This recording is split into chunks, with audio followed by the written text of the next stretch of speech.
Let's have our seats kindly. Let's have.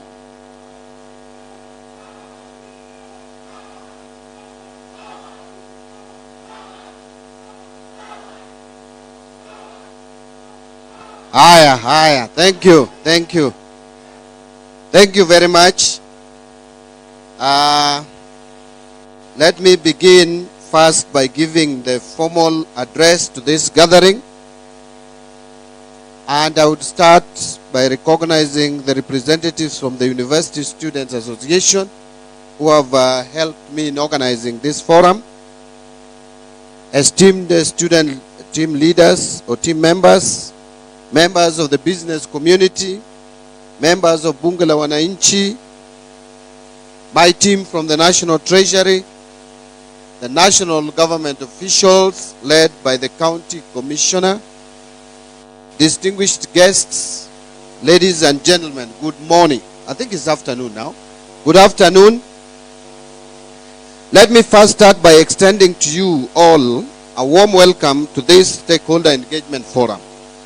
I wish to thank you all for finding time to attend this very critical event that provides us with an opportunity to share our views on the management of public resources in the country, and particularly in the budget process, more so as it relates to our development agenda.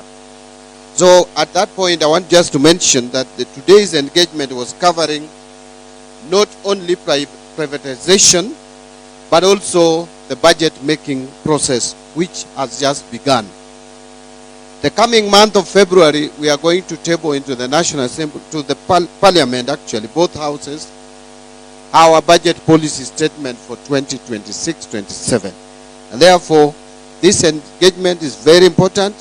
It is not an academic exercise. It's an engagement that is going to inform what will be coming into our budget estimates for 2026-2027. So I want to mention that this process built up not only from the meeting held on the 10th of December 2025 in Nairobi, where I launched the National Budget Students Forum with the sole purpose of embedding a youth-centric perspective into our national economic decision-making processes, but also from my previous engagements with Bunge la Wananchi on budget process. Remember last year, I had a historic engagement at Jivanji Garden with the public, more particularly Bunge la Wananchi, on the 2025-2026 budget. That was followed with other engagements, notably in Mombasa, Eldoret, and Kisumu. So during the students' launch, it was agreed on the need for a wider engagement with the youth of this country in their respective regions on matters pertaining to public financial management.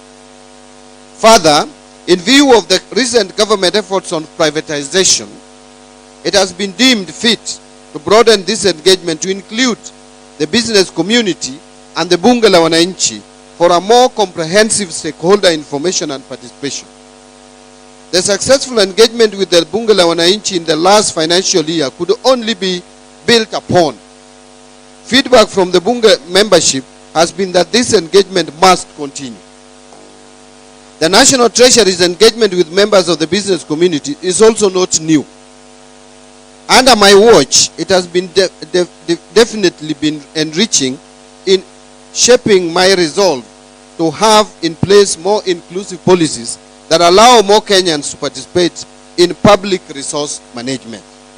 Ladies and gentlemen, I wish to emphasize that this is not just a policy initiative, but rather a legal obligation rooted in Article 201A of our Constitution, which mandates for public participation in all financial matters so as to enhance transparency, accountability, efficient utilization of resources, and value for money in the management of public resources. And I think other speakers who have spoken ahead of me have also mentioned the same. So then it means Kenyans are already resonating very well with our Constitution. So at the National Treasury, we have come to the realization that the government alone cannot effectively respond to the multifaceted challenges facing our country, particularly on unemployment, gaps in skills development, digital literacy, entrepreneurship, and inclusive governance for a demographic dividend. In this regard, I have prioritized stakeholder participation as a key dimension of governance and one of the pillars for a sustainable development. We shall enhance collaboration with our stakeholders, including the youth, private sector, experts, civil society organizations, volunteers, and local communities, which is ever more critical. My forging partnerships and collaboration and public engagement will harness the government ideas and skills and resources of diverse stakeholders to better deliver services and policies in transformative ways and address the existing gaps in financial, human, and technical resources. I wish to reiterate that the youth are a significant demographic of our country, making up 75% of the population, with a potential for contributing towards economic development of the country. And in this regard, their voices must be central to how we plan, how we allocate resources, and how we utilize the allocated resources. This has therefore necessitated a shift in public financial management towards inclusive and participatory governance, where citizens, including our youth, actively engage and participate in policy formulation and act as co-creators of government policies and services. Ladies and gentlemen, Kenya has adopted privatization as a strategic economic policy shift to promote efficiency in the economy by subjecting more services to market forces, to improving competitiveness, revenue generation, aid in fiscal consolidation path by reducing government spending on inefficient state corporations and market development by deepening Kenya's capital market. The objective of our privatization agenda is to ease the burden of governance of these institutions from the government to the private sector, who are better equipped for the market economy. The National Treasury will in this regard continue with sound macroeconomic policies to enhance resilience and create a conducive environment for the private sector, including the local business communities, to thrive. This strategic response is anchored in the bottom-up economic transformation agenda and also in the fourth medium-term plan. These frameworks prioritize sectors with high youth employment potential, such as agriculture, micro, small, and medium enterprises, housing sector, healthcare, and the digital and creative economy. These sectors are not only engines of growth, but also platforms for innovation, entrepreneurship, and job creation for the youth. Over the recent past, the youth of this country have expressed themselves over important national issues, which included high living costs, unemployment, and governance transparency. I'm sure we can all still remember what happened in 2024. What happened in 2024 was the youth expressing themselves on governance issues in this country, telling those who are in leadership that they care, that the youth are concerned about governance and about transparency. These concerns are valid and demand our immediate attention. The government has committed to transforming these frustrations into constructive dialogue and tangible solution and action. This forum therefore provides the perfect opportunity to provide our feedback on the necessary actions from the government to address these challenges. So during this process, we will welcome positive critique of our public financial management systems and policies to shape the budget process. And that is why I like the way the student from Rongo University came out with weaknesses. He said he was going to concentrate on weaknesses, and I think I welcome that. Your active engagement in this process will ensure efficient and transparent use of public funds, ensuring that resources allocated to address youth empowerment achieves the intended objectives. So during this the launch of this process, I was elated to have received a written memorandum outlining some practical measures through which we can enhance financial support for students in tertiary institutions. We have noted the valuable feedback which includes strengthening financial support for students, financing, reforming students' loan financing through fiscal policy, targeting student grant funding for vulnerable students, facilitate provision of affordable students' accommodation, and establishing an emergency student support fund. This will be consolidated alongside the views from these regional fora for consideration during the preparation of the financial year 2026-27 and the medium-term budget process. Let me pause a bit just to mention that what we are doing here today is not going to end in Migori. We have purposed as National Treasury under my leadership to have 7 engagements across the country on the budget of 2026-2027 and privatization as a concept. From here, tomorrow we will be in the Western region, Kakamega to be specific, on the same engagement. Then on Sunday, we will proceed to North Rift and engage in Eldoret. Then following week, we are going to engage South Rift residents in Nakuru, and then the following day, we will do Kiambu for the former central province. And then the following week, which will be the final leg, we will be proceeding to Garissa for the northern region, and then the following day, do Kilifi for the greater coast region or coastal region, and finally we will end with Meru for the wider eastern province. And I want to also mention, as I have just read on the issues of education, and capture this, that out of this engagement, if those of you who are proactive, who have gone ahead to check the BPS for 2026-2027, you will realize that we are proposing to increase funding for higher education loans board from 41 billion to 58 billion. That's almost 40% increase in that funding. We are also proposing to enhance the university scholarship from what it is today of 16 billion. We are proposing to enhance it to almost 34 billion. That is another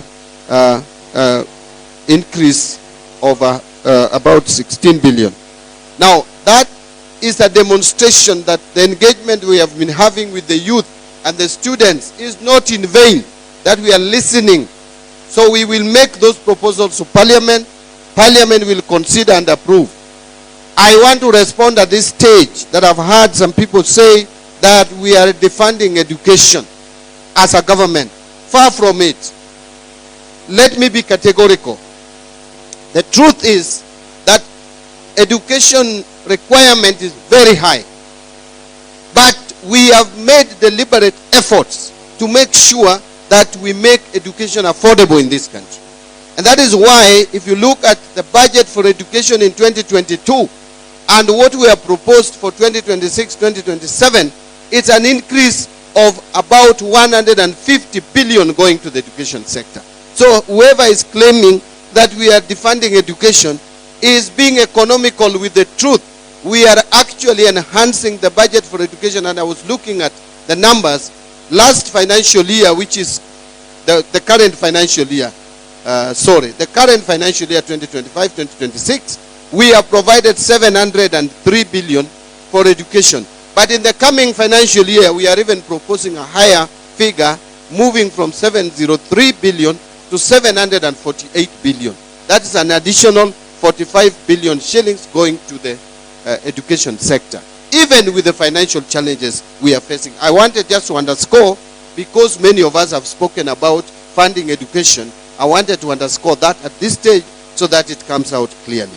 Furthermore, we are also aware of the financial strains facing our public institutions, which impact the quality of education and future prospects of our youth.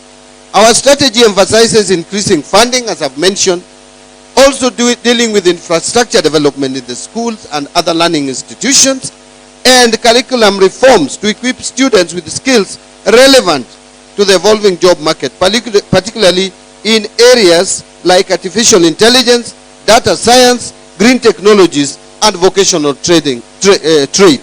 Not forgetting the investment that we are putting in employing additional teachers, This we have spoken about, and I continue to speak about it, that this government from 2022 to date has employed 76,000 additional teachers, a record in 3 years, and we are going to employ 24,000 more teachers in this financial year. So, ladies and gentlemen, as you are aware, the government has been in the process of formulating the 2026-27 and the medium-term budget. We have in this regard prepared a draft 2026 budget policy statement containing the proposed policies and resource limit for the period. This document has been uploaded on the National Treasury website for public review and comments. I want to invite you to go to the National Treasury's website to see for yourself, because it's a public document, the budget policy statement. It will show you where we want this country to go. It will also show you the budget ceilings for each sector. You can see how much we are allocating for health, how much we are allocating for education, how much we are allocating for social intervention, and how much we are even allocating for infrastructure, and all the other sectors including security, so that you can comment, you can inform the discussion around the budget for 2026-27. A lot of times we wait until the budgets are concluded, then we start lamenting and complaining why a specific sector has not received enhanced budgetary provision. Yet now you have the opportunity to make your voice heard by the National Treasury and the government of Kenya through National Assembly. Please take advantage of this window and communicate with us. Even if you write to National Assembly, all the correspondences received at the National Assembly must be acted on. That I have communicated to my team, and they are aware. So please take advantage. So I'm looking forward to receiving valuable comments from to inform the finalization before submission to Parliament by mid-February. I wish to urge for your concerted effort to enable us build a Kenya where opportunities are accessible to all, where youth are empowered to lead, and where our collective aspirations become reality. Together, we can forge a prosperous, inclusive, and resilient nation. Ladies and gentlemen, as I come back to privatization, privatization is often part of a broader process of structural reform. Privatization transactions are very complex and require careful consideration of a number of issues. Well-designed and implemented privatization policies are essential to ensure credibility of reforms, to help governments achieve their objectives, and to create efficient and competitive markets for goods and services. Privatization of state-owned enterprises ushers in the private sector to participate in commercial activities that government-owned enterprises are undertaking. And that is why recently we passed a bill which is now an act of parliament and is part of our legal framework called Government-Owned Enterprises Act. That act has brought significant reforms in how we are governing or going to govern commercially viable, profitable government entities, about 60 of them. They are going to be run with a commercial mindset, not where when Mbadi fails in his bid, in his political bid, then you find a space for them in these state-owned enterprises. That is going to be a thing of the past. Board members or governance structures of these state or government-owned enterprises are going to be recruited competitively through interviews, and they are not going to remain political appointees as it is today. We will still continue making political appointees in other state-owned enterprises that are not commercially viable or which are not profit-making. You can go and earn some allowances in those other enterprises. But those which are considered commercial enterprises are going to be run with a business mindset. That is the reform that we have brought in state-owned enterprises. Let me move quickly to conclude my formal address. Then I will have a few minutes to engage you off the cuff. Na hapo naweza ongea Kijaluo nikipenda. So this is necessary because the private sector carries out commercial activities more efficiently, and that has been said, than the public sector, especially in a competitive industry.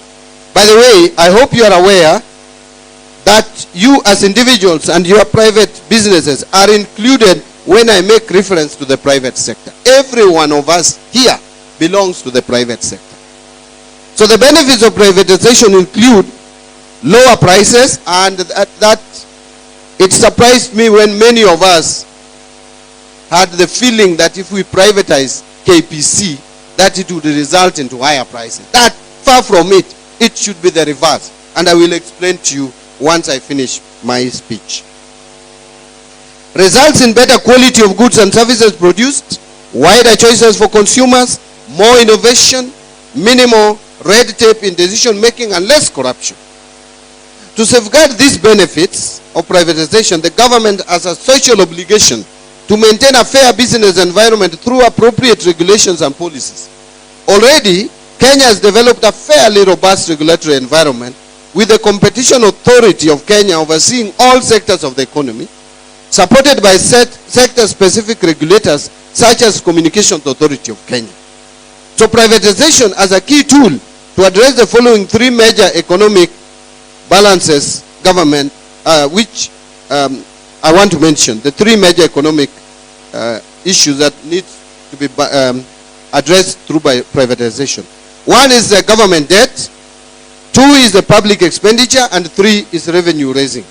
So in this regard, a robust program must be designed to address fiscal sustainability challenges by limiting government debt, constraining budget deficits, and promoting counter-cyclical fiscal policy.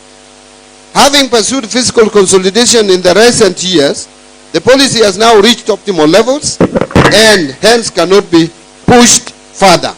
Kenyans have told us no more taxation. No more taxation. Ama kuna mtu hapa anataka tulipe ushuru zaidi ya what we are paying today. Kama kunaye, nataka kuona ukiinua mkono. Kama unataka kulipa more taxes. Kuna mtu hapa anataka tuendelee na kukopa deni zaidi. Then we must be innovative. We must be creative, because services must still be provided. Kenyans still want services. So for us to finance those services without more taxes and without taking more debt, then we must be innovative. We must be creative. Number one, we must curb corruption. We must reduce corruption. That is why we are coming up with measures like e-procurement, treasury single account, to make sure that we reduce the exposure that public officers have in taking advantage of our systems and misdirecting our taxes. And then we have to also raise revenues in a different way. Having pursued fiscal consolidation in the recent years, as I said, the policy has now reached optimal levels and hence cannot be pushed further. In this case, an economic stimulus mechanism must be pursued. You will agree that unlike taxation, and I hope you listen there, unlike taxation, privatization never reduces private sector wealth. Privatization, in most cases, encourages propensity to invest and enhances aggregate demand, which in the long run would widen the revenue base. Taxation reduces private sector wealth. When you are taxed, money is being taken away from you. It reduces your wealth. Whether you are very rich, moderately rich, or barely surviving, like many of us. But still, we are coming for your money in your pocket, despite the struggles. So taxation is something that, even though we can't avoid it, but it reduces our wealth. But privatization does not. It does the opposite. Privatization gives you an opportunity to invest your resources that you have in an asset that would be profitable and that would give you more resources. As I conclude, I want to say that our economy is in a critical turning point, and to sustain the economic achievements realized thus far, both from a macro and fiscal perspective, the low inflation that we are talking about, the interest rates that are coming down. By the way, 1 year ago, the average bank lending rate was at 17.2%. Today it is 14.9%. It is coming down. And I want to, that I think is a message I'm sending to our friend from the Chambers of Commerce. It is coming down, although we would want the interest rates to come down at a faster rate than it is today. And that is why we are telling banks they must take advantage of the rates, that the lowering of the base lending rate, to bring down the rates of loans that we give to the private sector. But for us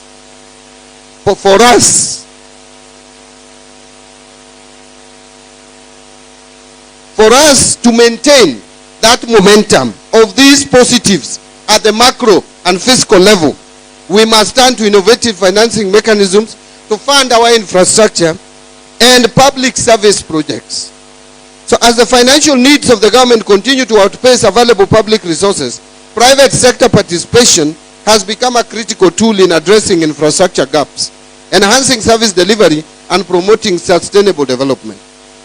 There are many success stories on privatization, ladies and gentlemen, as I conclude, before you allow me to make a few off-the-cuff remarks. It is not just Safaricom. By the way, let me remind you, Safaricom was barely a department in the government.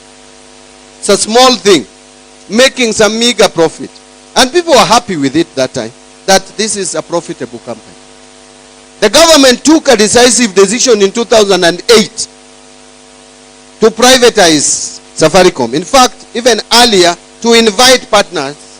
Then after that, after inviting the partners, in 2008, the government offered to the general public part of Safaricom.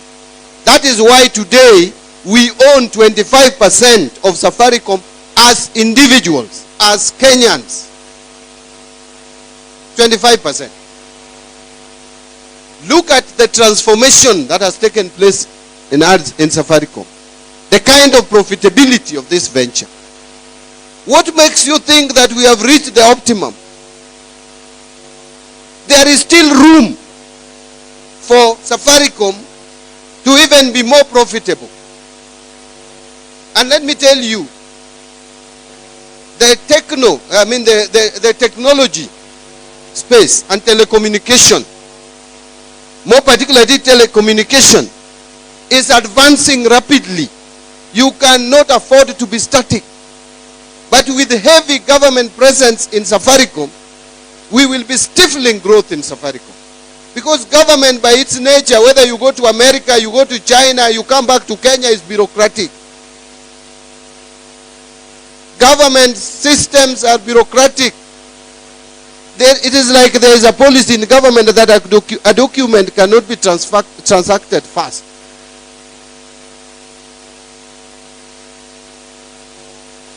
So if you want to allow private sector to thrive, a company to thrive or a business to thrive, you must inject private sector ethics into the management of that entity. That is why I am saying, apart from Safaricom, look at KCB. Kenya Commercial Bank was on its knees, was barely surviving a while back. Where is it today? It is one of the most profitable banks in this country, comparable only to a few.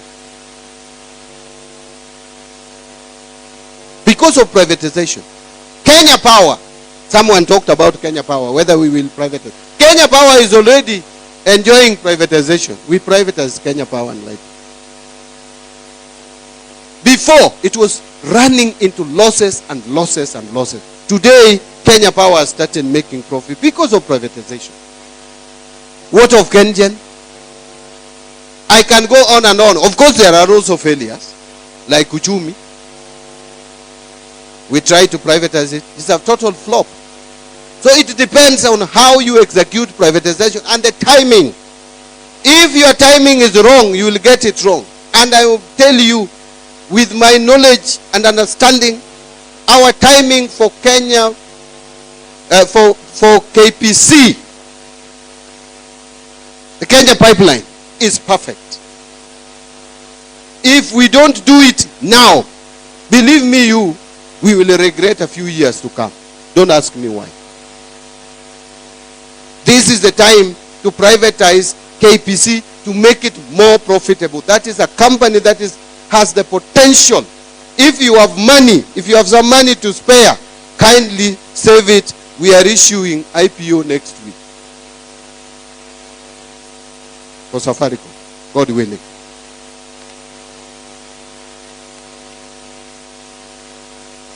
Thank you. Wacha sasa nirudi kwa off the cuff.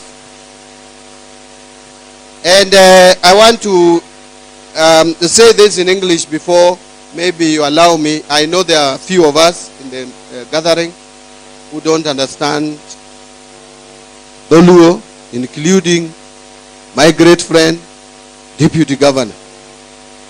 Lakini siku hizi unaishi hapa Migori. I am sure you understand a lot. If I were you, I would still continue pretending that I don't understand. Yes, nijue kina nani wananisengenya. But let me point out the following. I have spoken a lot about budgets. And ladies and gentlemen, maybe you don't know. Let me tell you. Many of you who saw me lose weight when I got into this office, you don't know why. Our economy for a long time has been on its deathbed. To the extent, inafika tarehe 15 and you have not cleared paying salaries for public servants. It was that frustrating. 15 of the following month, people who have worked for the government have not been paid in full. Loans, external loans are coming up for payment. Debt settlement. And you don't know whether you will pay them or not. Kenya was listed among 6 countries in Africa by IMF which were going to default, not which would have defaulted. No, they were going to default. It was just about when. 5 of those countries have defaulted. It's only Kenya which has not defaulted. And by the way, many of us don't know the implication of defaulting. That is an economy that is completely ruined. The moment you default, that is an economy that cannot easily come back unless now you just become slaves of other people. They will be directing you, do this, remove staff. How many staff do you have in your payroll? 3 million, 2 million. That's what would have happened to Kenya. You are told how many chiefs do you have across the country? We have 10,000, remove 5, remain with only 5. And you have no choice, you'll take them home. How many county commissioners? Go home. How many teachers? You can survive with half. How many MCAs? You must make sure that the MCAs across the country from 1,400 reduced to half. Members of parliament reduced to half. Salary, everybody reduced by half. That is what would have happened to Kenya. So, it is because of decisions that have been taken over the years. Some of them are very faulty. You invest in an infrastructure project that has 30 years of repayment period, payback period, 30 years, and you are taking a loan of 5 years to finance it. 5 years loan for a project that will start paying you in 30 years.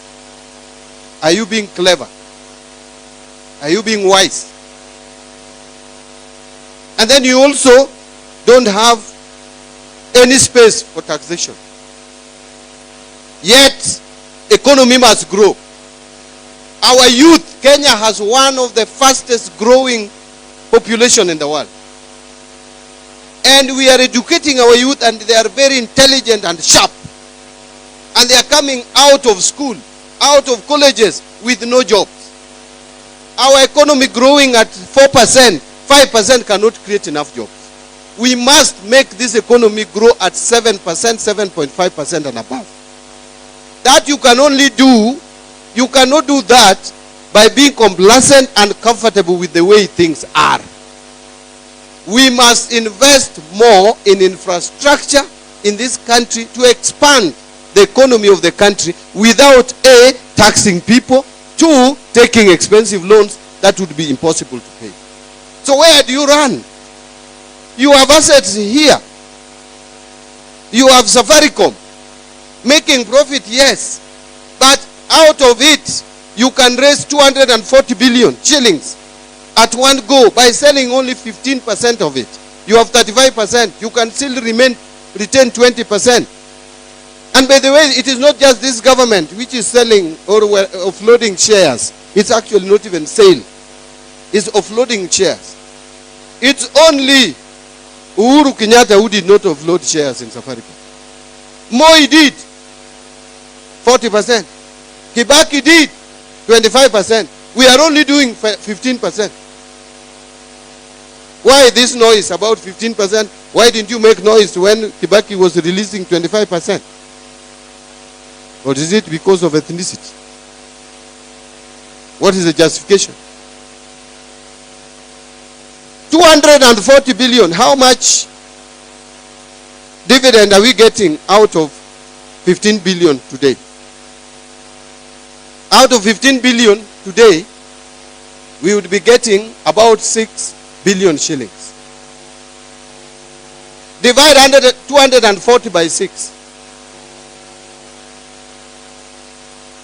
40 years. It will take us 40 years to get, if we retain the 15% and get dividends. That dividend, if we get the 240, that 240, we will take 40 years. So you want to refuse money today because you want to earn the same money for 40 years. Will you be alive?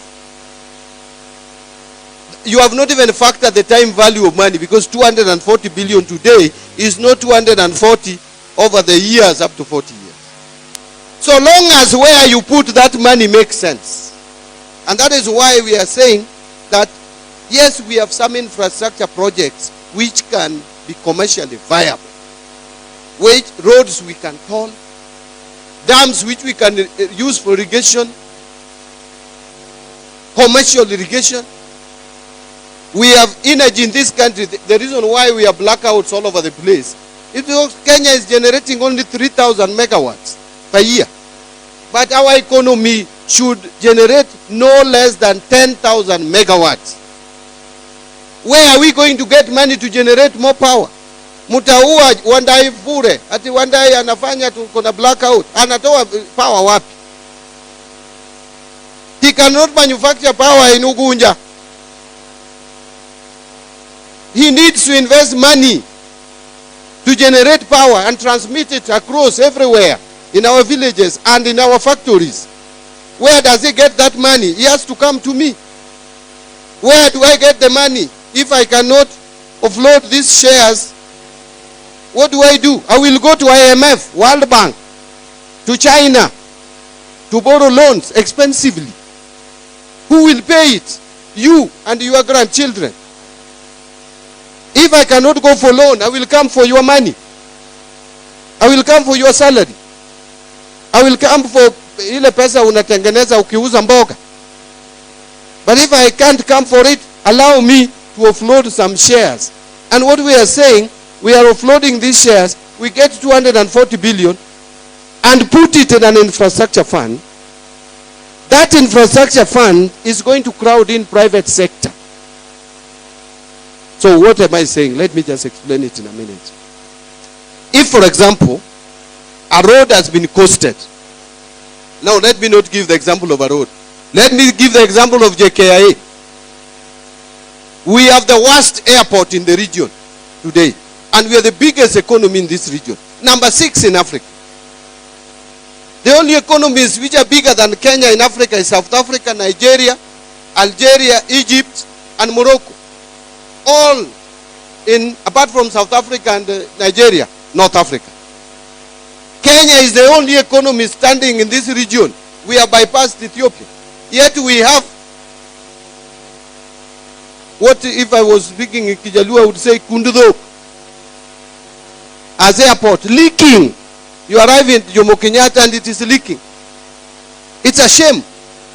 And it is costing around 260 billion shillings. If, for example, we make 20%, we take from this fund, 20% of that cost, which will be about 50 billion, and invest, and we cost it, and we say this airport will pay itself, because people who are coming in pay money at the airport. Those who are bringing goods pay money. The air ticketing, everybody, the airlines, they pay money. They will pay back. We take 50 billion, we look for people with money, institutional investors. Bila kuenda kwa dani, tutaenda kwa institutional investors who have money, both external and internal. And we partner. What in Kiingereza tunasema blended capital. And do that airport in 1 or 2 years. And then we start crowding in investment in this country. People start seeing Kenya as a serious investment destination. Who does not want that? And naysayers will always tell you government watakula. Kwani ni sisi ndiye tunaweza kula, wao hawawezi kula? Why must we wait for them to be in leadership? And they have characters worse than some of us. Give us time, allow us space. We get these assets, optimize their value, and invest in our infrastructure. As I conclude, Kenya pipeline, we are again not selling, but we are releasing around 60-65% to you people and any other investor. We retain again 35 like we did with Safaricom. But that company will make more profits, and we are going to raise about 100 billion, which we can put in this fund and utilize to do major projects. We have listed across the country the roads that can be profitable across the country, including Migori and Mbadi and everywhere else, and the rest of the country. We have listed energy projects. We have listed irrigation. Let me give you this example. Today, Kenya, for food security, out of analysis and assessment, Kenya requires about 10 million to 15 million more bags of maize every year. Beyond the rain-fed agriculture. Now sample this. Galana Kulalu, which we are now harvesting out of the 1,500 acres, 1,500 acres. Galana Kulalu, if we do the dam, we will irrigate 200,000 acres. And that dam costs 40 billion, 30 to 40 billion. And we can irrigate 200,000 acres. Each acre produces between 30 and 35 bags per one harvest. And you do 2 harvests in a year. That is between 60 and 70. Even if you take the lower, that is 60. And you multiply by 200,000 acres, that is 12 million bags. You have already sorted the food situation in the country. Who does not want that? And we need only between 30 and 40. Even if you take 40 billion, will come out of this infrastructure fund. And by the way, Galana Kulalu, the investors are already just around. They want us to invest, and then they come and invest their money and produce food for this country. That is the way we should be thinking. And we can release some of the fertile areas like Ketale, where we are growing maize. We release that area for coffee and tea and export and get foreign exchange to this country. Are those wild ideas? I don't think so. But